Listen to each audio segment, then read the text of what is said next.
पिछले पार्ट से हम लोगों ने न्यूमेरिकल लगाने शुरू किए थे। लाइन एंड एंगल्स के पैरेलल वाले चैप्टर के पैरेलल वाली चीज़ों को जो थी उनको देखने हुए हम लोग न्यूमेरिकल लगाना शुरू किए थे।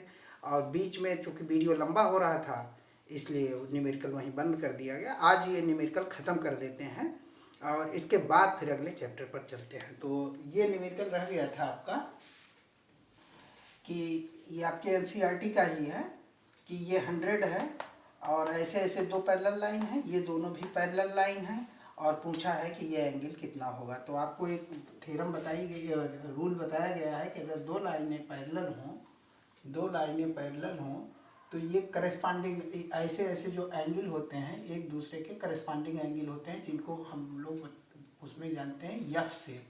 क्या कहते हैं? F shape. पिछला वीडियो देखिएगा पार्ट नंबर 20 तो ये समझ में आएगा। ये एफ शेप होता है तो इसमें ये इक्वल होता है, तो उस ढंग से ये x है तो ये 100 हो जाएगा।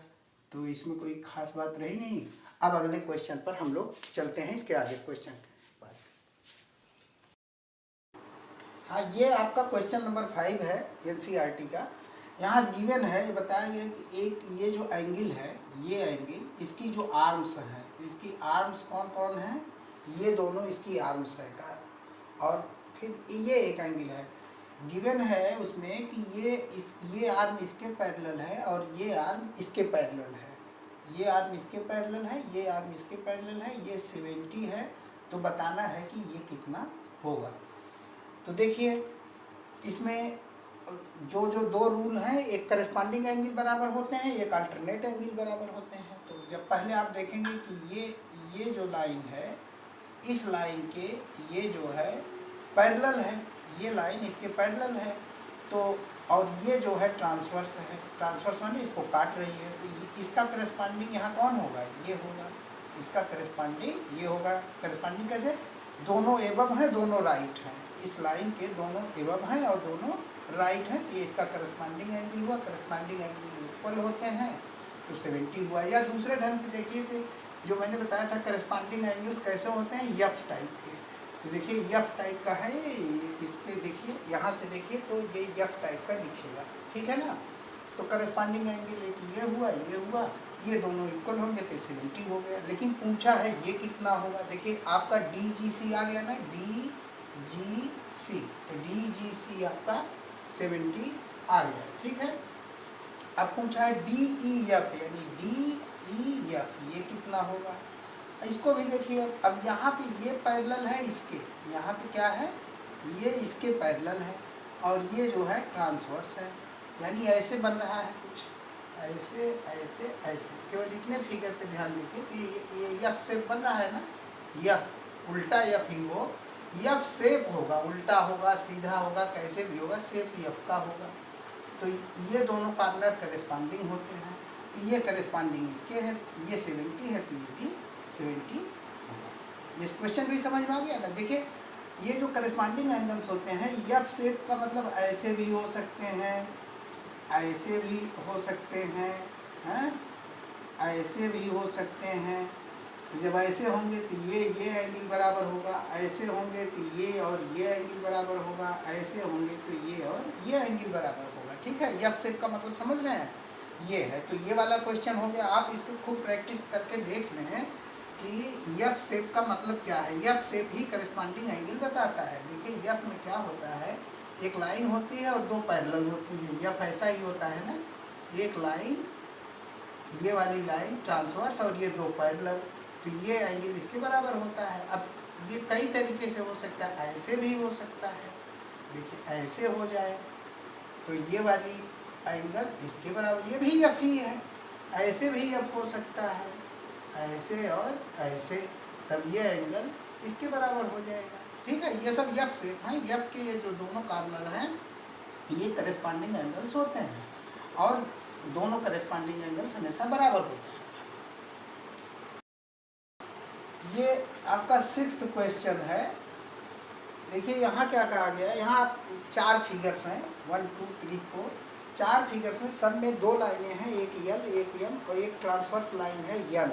सब में देखिए यल यम, एक यल यम और यल। इसमें भी यल यम, एक लाइन यल है, एक यम है, एक यम है।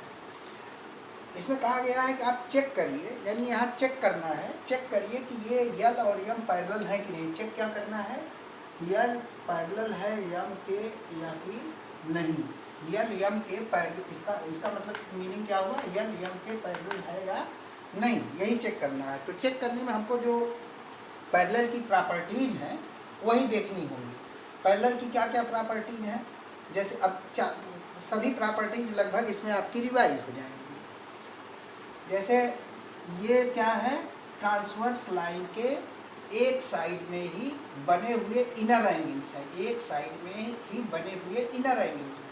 पैरेलल की पहचान क्या होती है, अगर एक साइड में बने हुए इनर एंगल का सम, इनर एंगल का सम जो है आ जाए 180, तो दोनों पैरेलल होते हैं। क्योंकि जब पैरेलल लाइन रहती है, देखिए पैरेलल लाइन जब रहेगी, ऐसे ऐसे पैरेलल रहेगी और कोई ट्रांसवर्स लाइन काटेगी, तो इन सेम साइड में, जैसे ट्रांसवर्स लाइन ये हो गई, ट्रांसवर्स लाइन के सेम साइड में, इन साइड में जो दोनों बनेंगे उनका सम जो है 180 आता है, यानी सप्लीमेंट्री होते हैं। ठीक है, सप्लीमेंट्री माने 180।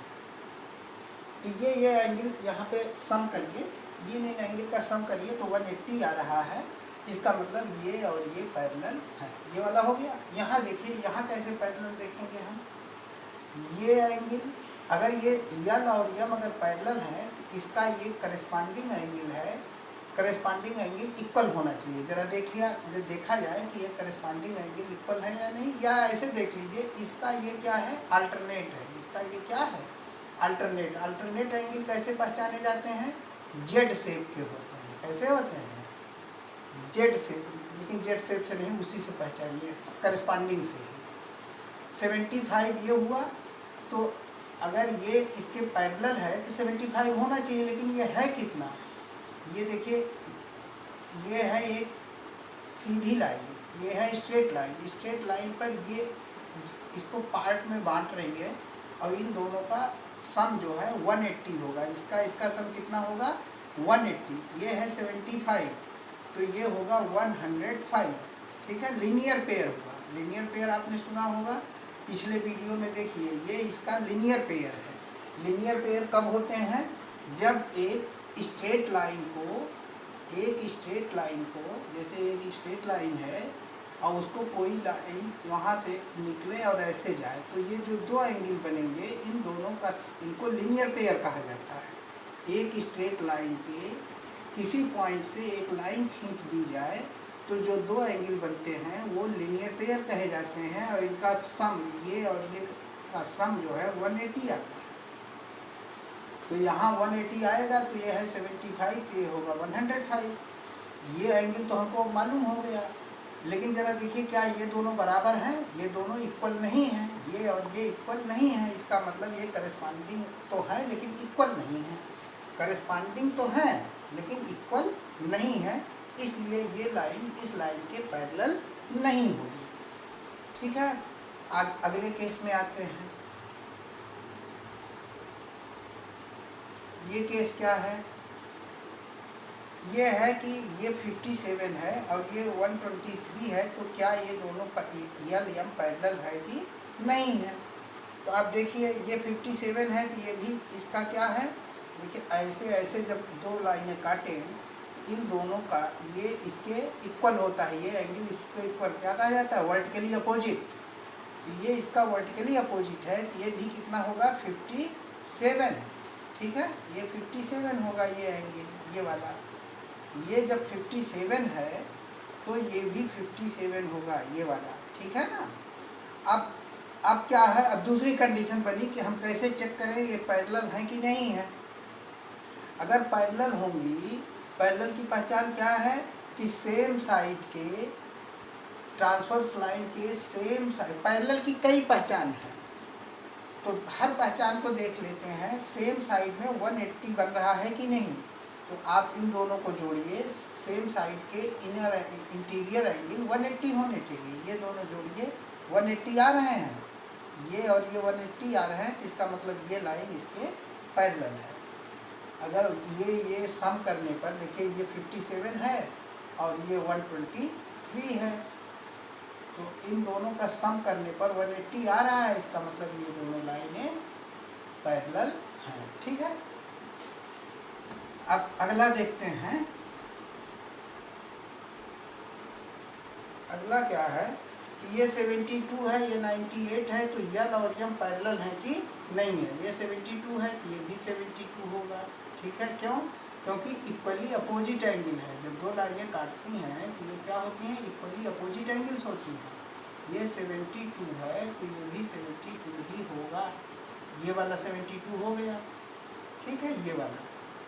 अब अगर ये दोनों पैरेलल होती तो पैरेलल लाइनों का ये सेम साइड में, ट्रांसवर्स लाइन के सेम साइड के जो एंगल होते हैं उनका सम 180 होता है। यहाँ देखिए 180 इन दोनों का सम नहीं आ रहा है। ये लाइन है और इसका सम 180 नहीं आ रहा है इस एंगल का। इसका मतलब ये दोनों पैरेलल नहीं है। पैरेलल होती तो इनका सम 180 आ जाता। इसका सम 180 नहीं आ रहा है, यानी यल यम पैरेलल नहीं है। यानी ऐसे हो गई, L is not parallel to यम।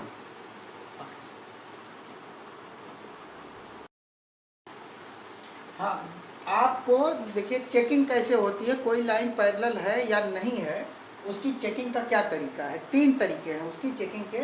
3 तरीके हैं। किसी भी एक तरीके से चेक करेंगे तो आप पता पा जाएंगे वो पैरेलल है कि नहीं है। पहला ये देखिए आपकी अल्टरनेट एंगल्स जो है, अल्टरनेट माने इस देखिए ट्रांसवर्स लाइन है, इसके इधर का एंगल और इधर का एंगल में क्या रिलेशन होता है? अल्टरनेट। ये इसका क्या है? अल्टरनेट। अल्टरनेट एंगल्स बराबर होंगे। ये एंगल इसके बराबर होगा अगर, तो ये लाइन इसके पैरेलल होगी। एक चेकिंग ये है, चाहे अल्टरनेट एंगल से चेक करिए। ये कौन सी विधि है? Alternate angle. अल्टरनेट एंगल से चेक करिए। ठीक है, अल्टरनेट एंगल से ये इसके बराबर अगर है तो यल यम के बराबर होगा, और अगर ये पैरेलल है तो ये बराबर, यानी दोनों शर्तें एक दूसरे के डिपेंड है। अगर पैरेलल होगा तो ये दोनों एंगल बराबर होंगे। अगर दोनों एंगल बराबर हैं तो समझो कि पैरेलल है। दूसरा क्या है? Corresponding angle. देखिए इसका करस्पॉन्डिंग एंगल ये होता है। ठीक है, करस्पॉन्डिंग का मतलब समझ रहे हैं ना?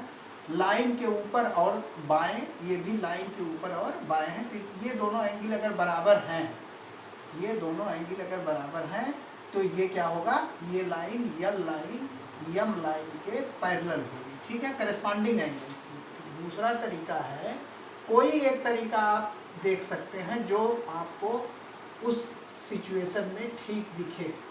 करस्पॉन्डिंग एंगल से भी देखकर आप जान सकते हैं कि लाइन पैरेलल है कि नहीं है। चाहे इससे देख के जान लें, चाहे इससे देख के जान लें, करस्पॉन्डिंग एंगल से। तीसरा क्या है कि इनर साइड से दोनों लाइनों के भीतर इन साइड में सेम साइड के एंगल जो हैं, ये दोनों का सम जो है वो 180 आना चाहिए।